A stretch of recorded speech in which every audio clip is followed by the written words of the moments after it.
Welcome, ladies and gentlemen, to the Awakener podcast. It's great to have you with me. Now, what are we going to talk about this show? We're going to talk about kind of this war mechanism that's setting itself up.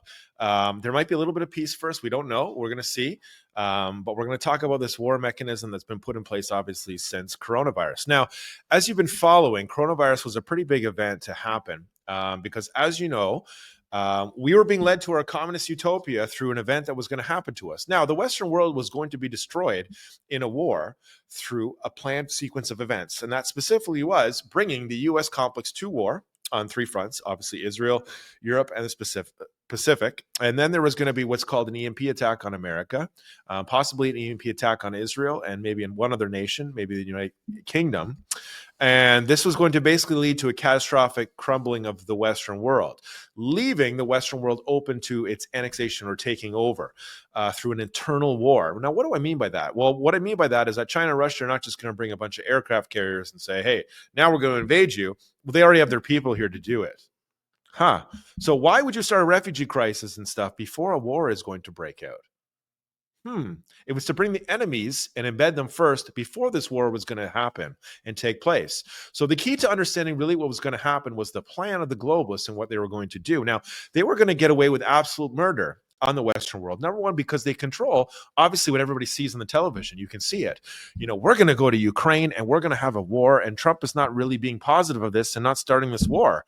Okay, cool. So, you really have to understand that the mechanism to destroy the Western world was being set up years in advance. And this took a lot of planning, a lot of resources. And this goes back, oh my goodness, this goes back decades, preparing Iran and North Korea to have the fissile material and obviously the technology and the rocket technology to put these weapons into space. Now, this means this may seem like a ton of information and it seems like I'm crazy, but I'm actually not. Go to theawakener.ca. You can see it all outlined. Now, specifically, obviously, now we'll get to the first part. The first part is obviously starting Iran and North Korea's nuclear program. Now, Iran's nuclear program started back when Kazakhstan gave them 2 nuclear weapons way back in the early 90s after the Soviet collapse.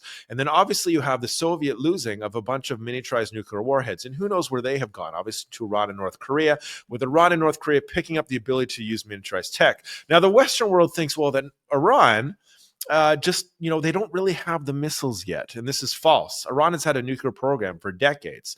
The problem is that they cannot use their weapons because of consequence of action.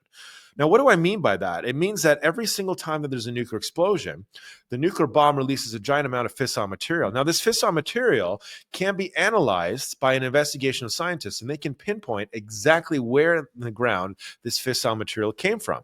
So Iran and North Korea can't just simply use their EMP weapons because what's the U.S. going to do to them? Hey, look what you did to us. We're going to destroy you now.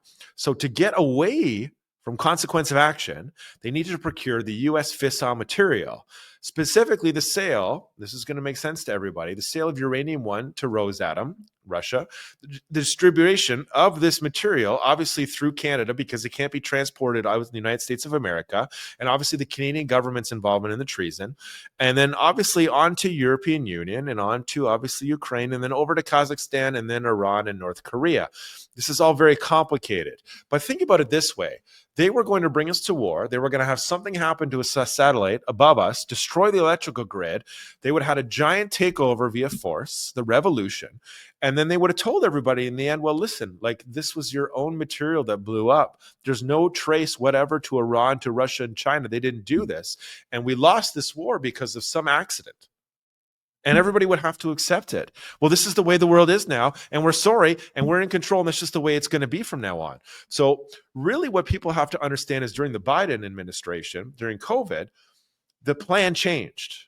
What do I mean by that? Well, Trump got in their way, cut off their supplies, and they needed COVID and obviously Joe Biden to reorganize. That is formulating a plan B, which means instead of having the U.S.'s uranium, we're now being forced, because the truth is coming out, and we now need to do this war with our own fissile material, specifically Iran and North Korea being cut off. Now, if Hillary would have won and Justin Trudeau obviously would have won a majority. He would have been able to transport the uranium through Canada for 8 years without end.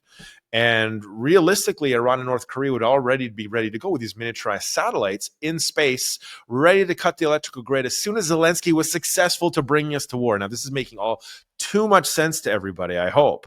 Now, where are we right now? Well, specifically, Zelensky's not able to bring the U.S. to war. Darn it. This really, really sucks, Putin. Come on, let's keep the fight going, right? We don't want peace. Come on, let's do it. Come on, we bring everybody to war, and you can see the whole leftist media. They're begging for the revolution. Please just come to war, US, please. And Iran and North Korea are ready to go with their own EMP weapons and their own fissile material. So everyone is on a clock right now. And specifically because these weapons that are shot into space are in low Earth orbit. Now, low Earth orbit is a very interesting thing because satellites that are put in that area typically decay from atmosphere.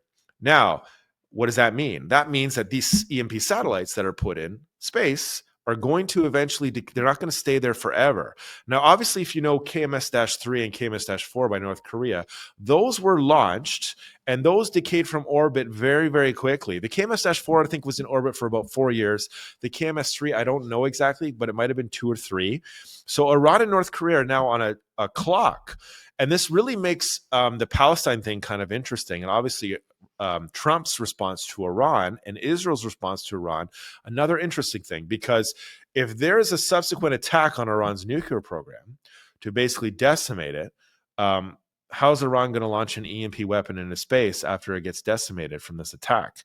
If this weapon decays from orbit, there's no method to basically procure all this stuff and put it into space again. This is why, Trump is forcing them with the Palestine thing. And obviously with Iran and Israel, well, we're planning to make an attack on Iran's nuclear program. They're forcing Iran and North Korea to use their weapons in this war. All this is really, really dangerous time. Now, you remember what happened, obviously, with the communists in 1917. Well, they were successful in their revolution to seize the Soviet Union. They brought the Western world to war with one of their guys assassinating Archduke Ferdinand. And then when Russia was overburdened, they seized control. Okay, so follow along. Now, where are we? Well, they're trying to bring the U.S. to war. And obviously, they want to have some kind of mechanism in place. So really, you can kind of see they're really on a clock here, because what happens is if you go back in history to 1905, before they were successful in this revolution, they had tried it a first time and they ended up getting killed by the czars. They went ahead with this revolution in 1905. They weren't successful and they were killed because they weren't planned. Everything was put together in a giant scramble before they were like, we have to do things this way and properly. So they're doing this in the United States. They're preparing to go for Plan B. Plan B is completely sloppy. It's not planned out. It's put together in a haste. It uses their own fissile material, and they are on a course of consequence of action, which means if they do this and they end up failing, what's going to happen to them as a result? Well, we're going to wait and find out. But you can really see everything is kind of slowly building to this pinnacle of, number one, it's the truth. Number one, the enemy is going to be forced to use Plan B attack. And all the events that are occurring today in the news are all related. Don't kid yourself. When somebody says, "Oh, I'm going to turn Palestine into the Riviera, and we're going to put a statue there, and it's going to be wonderful," don't kid yourself that the leaders of Iran are sitting and they're getting mad at this. They're getting poked, right? Oh, you didn't do this war under Joe Biden. We're going to make you do this war now.